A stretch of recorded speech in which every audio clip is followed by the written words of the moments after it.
जय Hind guys. Now start और next video lecture. इसके पहले की वीडियो लेक्चर्स में हम लोगों ने फर्स्ट स्टेप के प्रॉब्लम पे बात की थी कि जो स्टेप है हमारा, जो हमने डिफिकल्टी जो लेवल डिवाइड किया हुआ है आर्गूमेंट ऑफ द जेड में, वहाँ हमने कहा था कि धीरे धीरे हम इस चीज़ को इंक्रीज करेंगे और कैसे टेक्निकल क्वेश्चंस बनाए जाते हैं उस क्वेश्चन को हम लोग सॉल्व करेंगे। तो अब हम लोग सेकेंड स्टेप की बात कर रहे हैं। सेकेंड स्टेप की मीनिंग है कि कुछ यहाँ इंपॉर्टेंट प्रॉपर्टीज हैं आर्गूमेंट ऑफ द जेड पे। तो पहले हम लोग उसको प्रूफ कर लें, उसके बाद तो हम लोग आगे की बात करेंगे। तो पहला इसमें जो प्रॉपर्टीज है आर्गूमेंट ऑफ द जेड पे वो ये है, फर्स्ट प्रॉपर्टीज कि if z1 and z2 be any complex number, if z1 and z2 B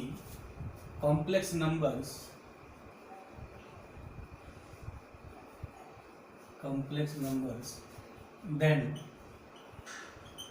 so that ये इंपॉर्टेंट प्रॉपर्टीज है आर्गूमेंट की दुनिया में। Then first argument of z1 into z2 is equal to argument of z1 into argument of z2। एक बात ये हो गई।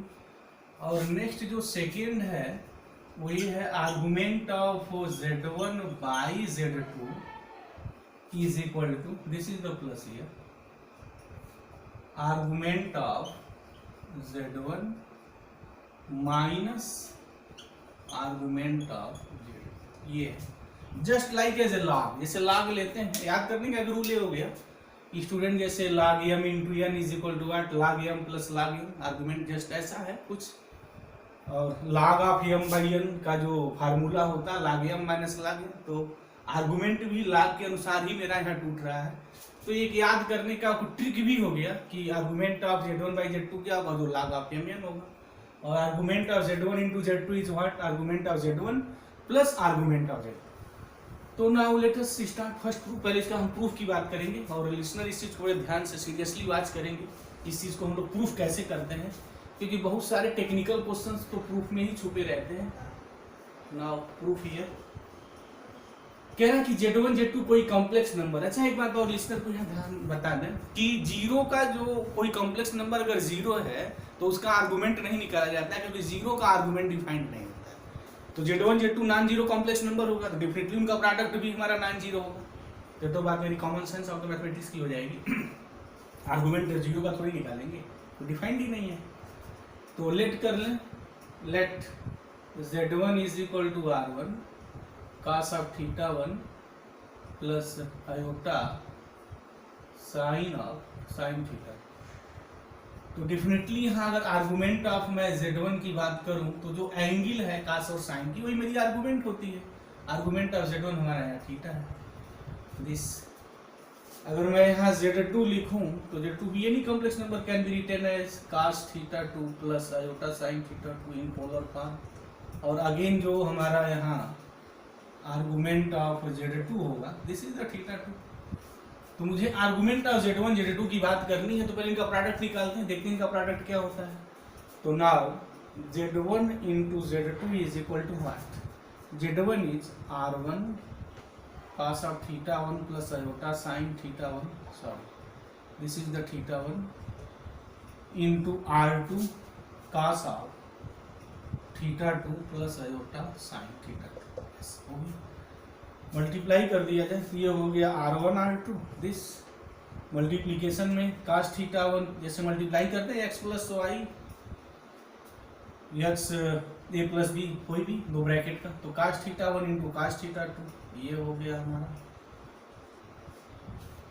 उसके बाद यहाँ जब आयोटा आयोटा इसका मल्टीप्लीकेशन होगा तो iota square, this is the minus, तो रियल पार्ट्स एक साथ लिख लेंगे तो minus sign theta 1 into sine theta 2। Yes, अब आयोटा यहाँ कॉमन कर लिया जाए, आयोटा के साथ कौन कौन आएंगे भाई, ये आएगा पहला, तो ये होगा sign theta 1 cos theta 2 plus, अब इसका मल्टीप्लिकेशन जब ये करेंगे तो वहाँ भी आयोटा आएगा, तो plus cos theta 1 into what sine theta this. अच्छा अब ये जो है cos a प्लस b का फार्मूला है, cos थीटा 1 प्लस थीटा 2 लिख सकते हैं, r1 into r2 cos, this is the formula of what, cos theta 1 plus theta 2, this। Plus iota. अब ये जो फार्मूला है मेरा साइन ए प्लस बी का, साइन ए कास बी प्लस कास ए साइन बी, तो iota sine theta one plus theta two, this ये हो गया हमारा Z1 इंटू Z2। अच्छा, अगर ये Z1 कोई कॉम्प्लेक्स नंबर है, Z2 कोई कॉम्प्लेक्स नंबर है, तो product of two complex number is again a complex number, तो ये भी मेरा कॉम्प्लेक्स नंबर होगा, राइट। अच्छा, R1 R2 क्या है? R1 है माड ऑफ Z1 R1 है माड ऑफ Z2 R2। तो अगर हम इस complex number, definitely this is a form of complex number, sorry ये तो ब्रैकेट के बाहर हो जाएगा दिस, ये तो माड की मेरी बात हो गई, माड of Z1 Z2 is equal to R1 R2, ये हो गया। अब एंगल की बात मेरी ये हो गई, और जो एंगल प्रेजेंट है काश थीटा, मतलब कोई भी कॉम्प्लेक्स नंबर आप अगर इस फॉर्म में लिखे हुए हैं r काश theta plus iota sine theta, तो जो आर्गुमेंट ऑफ z का जो कंसेप्ट है वो थीटा होता है। मतलब कोई कॉम्प्लेक्स नंबर इस फॉर्म का होना चाहिए। फॉर्म क्या है? This r is what? Positive real number, ऐसा हो, उसके बाद काश हो और एंगल हो, प्लस आयोटा हो, प्लस हो यहाँ, और यहाँ जो है साइन वही एंगल हो जो एंगल है, तो this is the form of the complex number, then argument of z is defined as theta. तो अब देखेंगे कि इस फॉर्म का भी है या नहीं, कैसा है। तो R1 हमारा क्या है? डेफिनेटली R1 है पॉजिटिव रियल नंबर, R2 भी पॉजिटिव रियल नंबर है, तो product of two positive real number is again a positive real number, तो R1 R2 is a positive real number, yes this is the clear here. उसके बाद theta 1 हमारा angle है, theta 2 angle है, तो ये एंगल वही है जो ये एंगल, बस मुझे यही देखना है ये एंगल जो हो वही एंगल यहाँ हो, तो सेम टू सेम यहाँ है। तो आर्गुमेंट ऑफ Z1 Z2 क्या लिखेंगे by definitions? Argument of Z1 into Z2, जो कास और साइन में जो एंगल है वही एंगल होती है, तो कौन एंगल भाई? थीटा 1 प्लस थीटा 2 है, तो this is the theta 1 plus theta 2। अब तो बात चुटकी बजाते साल हो गई। थीटा 1 क्या है? Theta 1 is the argument of Z1, तो इसके जगह मैं लिख सकता हूँ argument of Z1 plus theta 2 is what? Argument of Z2, yes this is the argument of Z2। Hence first result is proved here, ये रिजल्ट मेरा हो गया, argument of Z1 Z2 is equal to argument of Z1 plus argument of Z2। अच्छा, अब याद करने का जो रूल है वो यही है लिसनर, वो जो log m इंटू n का जो formula log m plus log n याद करते हैं वो यहाँ भी याद करें। तो एक उनको याद करने का जो है एक log वाला जो तरीका है वही यहाँ भी है, जैसे प्लस में मल्टीप्लीकेशन में प्लस टूटता है और डिवीजन में निगेटिव के साथ टूटता है, तो वही आर्गुमेंट भी वही है। तो this is the proof of argument of Z1 into Z2, ऐसे ही बात हो गई। अब हम लोग प्रूफ करेंगे कि argument of Z1 by Z2 जो होता है, argument of Z1 minus argument of Z2 होता है, यस। तो सेकंड की प्रूफ की बात हम करने चल रहे हैं।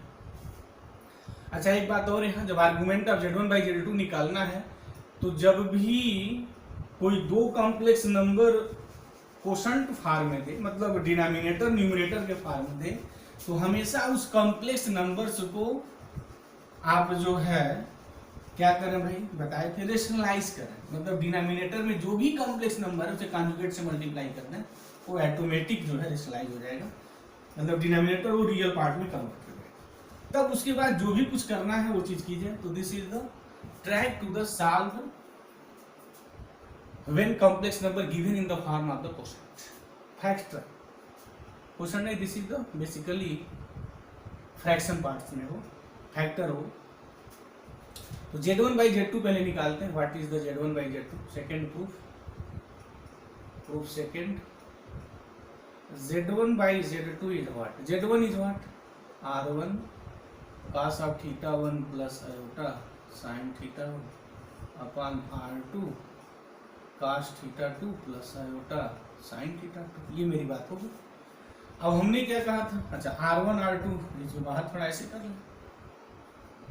कहा था हमने कि जो डिनोमिनेटर है उसके कॉन्जुगेट से मल्टीप्लाई करिए, और कॉन्जुगेट कैसे निकालते हैं? किसी कॉम्प्लेक्स नंबर का कॉन्जुगेट कैसे निकालते हैं? जहां आयोटा हम माइनस कर देते हैं। तो ये मेरा हो जाएगा cos theta 1 plus iota sine theta 1 into, इसके कॉन्जुगेट से मल्टीप्लाई करना है, तो कॉन्जुगेट क्या होगा? What is the conjugate here? cos theta 2 minus iota sine theta 2 divide upon cos theta 2 plus iota sine theta 2 into cos theta 2 minus iota sine theta 2। ये होगी मेरी बात। चलते हैं मल्टीप्लाई कर लेते हैं, देखते हैं क्या आता है। This is the R1 by R2। Now अब मल्टीप्लाई करेंगे, पहले रियल पार्ट लिखेंगे, उसके बाद आयोटा के साथ जो वैल्यू आ रही है वो लिखना है। तो चलते हैं, कास थीटा 1 में इसका मल्टीप्लाई करेंगे तो रियल ही रहना है, cos theta 1 into cos theta 2। और रियल क्या आएगा, रियल और ये आएगा जब आयोटा का इस आयोटा के साथ मल्टीप्लीकेशन होगा, आयोटा आयोटा स्क्वायर होगा। दिस इज द -1 और माइनस ऑलरेडी है तो दिस इज द +1। तो finally this is the plus sine theta 1 into sine theta. ऐसे हो गया प्लस। अब आयोटा कॉमन कर लीजिए, देखिए आयोटा के साथ क्या क्या आएगा, जब इसका मल्टीप्लीकेशन इसके साथ करेंगे तो आयोटा आएगा, मतलब यहाँ ये आएगा sine theta 1 cos theta 2 minus हो जाएगा इसका मल्टीप्लीकेशन जब यहाँ होगा साइन थीटा 2 कास थीटा। और नीचे क्या हो जाएगा, कंजुगेट का जब मल्टीप्लाई करते हैं रियल का स्क्वायर प्लस इमेजिनरी का स्क्वायर, तो ये हो जाएगा cos square theta 2 plus sine square theta 2। ये मेरी बात हो जाएगी। Yes, this is right. ये हो गया R1 अपॉन R2 दिस। अच्छा, अगर ये हम फार्मूले की अगर बात करें तो लिस्नर यहाँ ध्यान दें, ये जो फार्मूला है कास ए माइनस बी का है, यानी कास थीटा 1 माइनस थीटा 2 का फार्मूला है। कास थीटा 1 माइनस थीटा 2 क्या होता है, what, cos theta 1 minus theta 2 is what, cos theta 1 cos theta 2 plus sine theta 1 into sine theta. ये फार्मूला होता है हमारा। तो एक्चुअल में ये जो फार्मूला है कास थीटा 1 प्लस थीटा 2 का है, और ये साइन थीटा 1 नहीं, sorry, this is the plus here ना, आई आयोटा स्क्वायर करेंगे, दिस इज द प्लस। तो ये जो मेरा जो फार्मूला है, दिस फार्मूला, ये फार्मूला हमारा sine theta 1 plus theta 2 this. तो हम क्या लिखेंगे, यहाँ लिखेंगे cos theta 1 plus theta 2, sorry minus plus iota, iota हमने कॉमन हो, सॉरी बार बार वही गलती हो जा रही, सही लिख के भी मिटा दिया जा रहा है, नो। यहाँ आयोटा कॉमन किए तो आयोटा इसके साथ आएगा, तो यहाँ भी प्लस आयोटा का, और जब इसके साथ यहाँ मल्टीप्लाई करेंगे तो नहीं, तो माइनस ही होगा, दिस इज द माइनस ही। कहाँ कंफ्यूजन हो रहा है भाई, where this is the confusion, why confusion create किया था आयोटा। और ये किसका फार्मूला है, this is the sine, common sense of the mathematics 9 and 10 sine theta 1 minus theta 2, ये दिस इज द फार्मूला। होगा भी ऐसा, आना ही आना है। जब भी कॉम्प्लेक्स नंबर लिख रहे हैं तो ये जो एंगल होगी वो एंगल ऑटोमेटिक आनी ही आनी है। अगर नहीं आएंगे तो फिर टेक्निकल बात हो जाएगी हमारी, तो उसके बारे में हम लोग बाद में बात करेंगे। अगर ये एंगल सेम नहीं है और वो कॉम्प्लेक्स नंबर पोलर फॉर्म में लिखा है तो what is the concept of this. बहुत सारे स्टूडेंट समझते हैं तो ये तो डिफरेंस हो सकता है, नहीं, जब कॉम्प्लेक्स नंबर का फॉर्मेशंस लिखे तो जो एंगल ये होगी वही एंगल ये होगी ना, एंगल डिफर कहाँ करेगी, क्योंकि any complex number represent a fixed point. तो जब एक फिक्स्ड पॉइंट को रिप्रेजेंट कर रहा है तो जो एंगल हम लेंगे वही फिक्स्ड ही लेंगे। भले ही हमने इसके पहले के लेक्चर्स में दिखाया था कि any complex number represented by infinite numbers of way in the polar form, किसी भी कॉम्प्लेक्स नंबर्स को हम इनफाइनाइट नंबर ऑफ तरीके से रिप्रेजेंट कर सकते हैं। वहाँ होता है एक्चुअल में क्या है, ये थीटा चेंज हो जाता है, 2 पाई प्लस थीटा ऐड करिए, करते रहिए 2 pi plus theta 2 pi plus theta, तो एंगल तो बदलती रहेगी बट आर जो है वो तो कांस्टेंट रहेगा। तो मतलब घूम के आप वहीं आएंगे, चक्कर आपका बढ़ता रहेगा बट पॉइंट वहीं आएगा। मीनिंग मेरी ये हो जाएगी ना, ऐसा हो जाता है। जैसे पॉइंट को हम इनफाइनाइट नंबर ऑफ वे में रिप्रेजेंट कर सकते हैं किसी भी कॉम्प्लेक्स नंबर को, तो उसकी मीनिंग ये होती है कि एक चक्कर घूमने के बाद 2 पाई यहीं आएंगे, फिर चलिए ये 4 पाई हो गया, फिर चलिए 6 पाई, फिर चलिए this is the 8 pi. Pi angle बदलेगी बट पॉइंट वहीं हम आएंगे। तो इसीलिए ये और ये सेम होना चाहिए जब आप कॉम्प्लेक्स रिप्रेजेंटेशन करते हैं। अगर डिफरेंट आता है तो फिर उसका कंसेप्ट अलग हो जाता है, तो फिर हमारा सेकंड से और थर्ड लेवल का क्वेश्चन चल जाएगा। जब थर्ड लेवल की हम बात करेंगे तो हम उस चीज़ को डिस्कस करेंगे। बहरहाल मेरा अब ये हो गया Z1 बाई Z2 डेफिनेटली भी ए कॉम्प्लेक्स नंबर, और उसको देख लें कॉम्प्लेक्स नंबर कैसे है। ये थीटा 1 एंगल है, थीटा 2 भी एंगल, इनका डिफरेंस भी एक एंगल होगा। अच्छा, ये एंगल वही है जो ए एंगल, ऐसा होना ही चाहिए। अच्छा, आयोटा है तो कास, ये इस फार्म का बना हमारा कास, ऐसे लिख दें, थोड़ा बड़ा थीटा कर दें, ये प्लस आयोटा साइन ये कर दें, ये फार्म का है। R1 greater than 0, R2 greater than 0, तो R1 by R2 definitely greater than 0. This is the complex number. अच्छा, अब argument of Z1 plus Z1 by Z2 होगा क्या? इस कॉम्प्लेक्स नंबर का आर्गुमेंट क्या? What is the argument of this?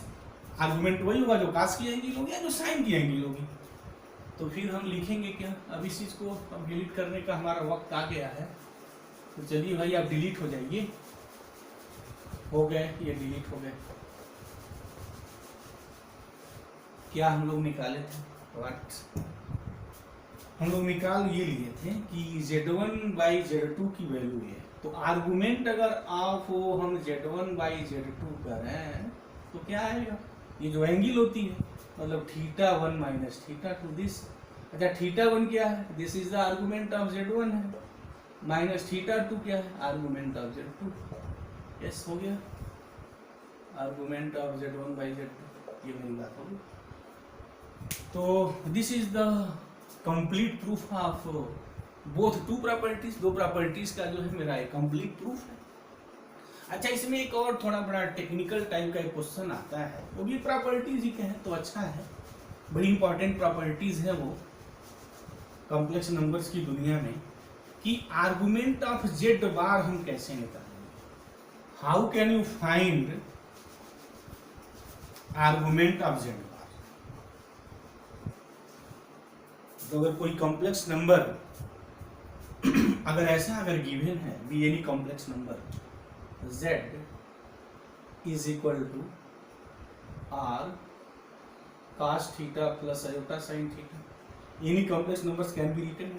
तो इसका जो कॉन्जुगेट हम निकालेंगे, क्या करते हैं भाई, जहां आयोटा हम माइनस लिख देते हैं, बस सिंपल सा कंसेप्ट। जहां आई हम माइनस लिख दीजिए तो कॉम्प्लेक्स कॉन्जुगेट हो जाता है उसका। अच्छा, अब यहाँ से जो आर्गुमेंट ऑफ हमारा z है वो तो एंगल थीटा है, बट आर्गुमेंट ऑफ मैं जेड बार क्या निकालूंगा? व्हाट? लिसनर थोड़ा यहाँ बी सीरियस, थोड़ा सीरियस हो जाए, क्योंकि ये मेरी बात अब थर्ड लेवल की आ जाती है, ये अभी सेकंड लेवल है। सेकंड लेवल की बात मेरी यही थी, यहीं तक जो भी कुछ स्ट्रेट फॉरवर्ड बात थी मेरी वहाँ। क्यों स्ट्रेट फॉरवर्ड थी, थोड़ा उसकी 2 मिनट बात हम लोग कर लें आपस में। ये जब हम आर्गुमेंट यहाँ लिखते हैं तो उस आर्गुमेंट को हम कैसे लिखेंगे, किसी भी कॉम्प्लेक्स नंबर्स को, उसका एक आइडिया हम बता रहे हैं ताकि गलती ना हो स्टूडेंट से। अक्सर स्टूडेंट से गलती हो जाती है, उसके पीछे रीजन क्या है कि वो गलत क्यों लिख जाते हैं। उसका रीजन ये ना कि उनके जो डिफिनीशंस हैं, जो डिफिनीशंस के जो कंसेप्ट है ना, तो उनको बड़ा वो स्लाइटली क्लियर नहीं होता है। अब आपको स्लाइटली क्लियर होना चाहिए, बहुत बड़ी बड़ी चीजें सबको क्लियर हो जाती है, बट छोटी छोटी चीजें स्किप कर जाती हैं। वो क्या है कि जब आप आर्गुमेंट लिख रहे हैं किसी भी कॉम्प्लेक्स नंबर का, तो सबसे पहले वो complex number represent in polar form. तो जब भी आप पोलर फॉर्म में रिप्रेजेंट करेंगे आर आएगा, और आर ऑलवेज ग्रेटर देन 0। उसके बाद जो आप एंगल लिखेंगे, चाहे कास की हो साइन की हो, एंगल एक ही होनी चाहिए। मतलब अगर वहाँ थीटा तो मतलब 30 डिग्री है तो भी 30 डिग्री है, तभी argument is equal to 30 degree, और argument is equal to Z. लेकिन अगर डिफर कर गया, जैसे यहाँ प्लस आयोटा साइन थीटा है, अब यहाँ माइनस आयोटा साइन थीटा हो गया, तो अब आर्गुमेंट ऑफ जेड में लिखूंगा कैसे? अब आर्गुमेंट ऑफ जेड में तभी लिख पाऊंगा जब एक कॉम्प्लेक्स नंबर इस फॉर्म का हो। साहब यहाँ तो इस फॉर्म का है नहीं, ये तो यहाँ माइनस हो गया, तो फिर क्या करना पड़ेगा? अब इस माइनस को मैं इस फॉर्म में लिखूंगा, तो फिर लिखूंगा कैसे? How can you right this? अब ऐसा लिखना है कि ये और ये एंगल सेम हो। तो मुझे ये पता है साइन का साइन और कास का कास इस क्वाड्रेंट में रहता है, ये जो थर्ड क्वाड्रेंट है ये, और जो मेरा फोर्थ क्वाड्रेंट है दिस। ये जो क्वाड्रेंट है वो 2 पाई माइनस है, और ये जो क्वाड्रेंट है पाई प्लस है।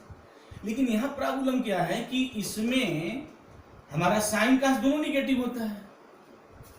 अच्छा, पाई माइनस में भी साइन का साइन रहता है, कास का कास रहता है, बट यहाँ कास निगेटिव हो जाता है, यहाँ साइन पॉजिटिव रहता है, यहाँ दोनों निगेटिव हो जाते हैं, जबकि यहाँ तो साइन एक निगेटिव। यहाँ भी प्रॉब्लम हो गई। अब इस क्वाड्रेंट में केवल साइन निगेटिव होता है, कास पॉजिटिव होता है। तो कहने का मतलब जब भी कोई कॉम्प्लेक्स नंबर ऐसा दिया हो तो फिर आप क्या करेंगे? इस फॉर्म में कन्वर्ट करेंगे। तो इस फॉर्म में कन्वर्ट करने का हमारा जो ट्रिग्नोमेट्री का जो इजी फार्मूला है, कास 2 पाई माइनस थीटा जब मैं लिखूंगा तो मेरा कास थीटा हो जाएगा, बट साइन 2 पाई जब माइनस थीटा में लिखूंगा तो माइनस साइन थीटा हो जाएगा। तो ये जो कॉम्प्लेक्स नंबर हमारा गिवन है, अब तो मैं इस बात को यहाँ डिलीट कर दूं,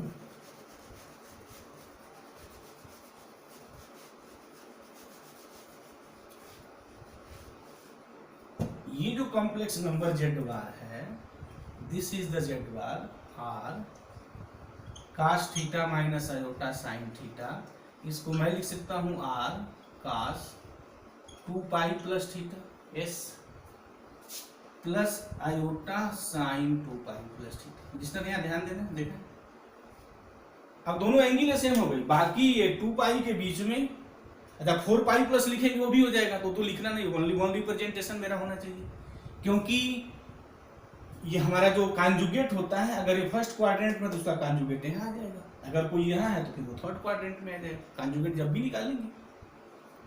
तो कहने का हमारा मतलब है कि यहाँ एंगल भी सेम हो गई, ये मेरा फार्म भी हो गया, जहाँ थीटा है 2 पाई प्लस थीटा हो गई। तो फिर अगर मैं आर्गुमेंट की मैं बात करूं तो अब तो ताबड़तोड़ हमारे लिसनर लिख देंगे what is the argument of Z, कि जब भी कोई कॉम्प्लेक्स नंबर इस फॉर्म का हो तो कास या साइन जो एंगल लिखी गई आर्गुमेंट होता है। तो यस, ये 2 पाई प्लस थीटा एंगल वही है जो ये एंगल है, आर है हमारा ग्रेटर देन 0, तो फिर हो गया argument of Z bar is equal to what 2 pi plus theta yes.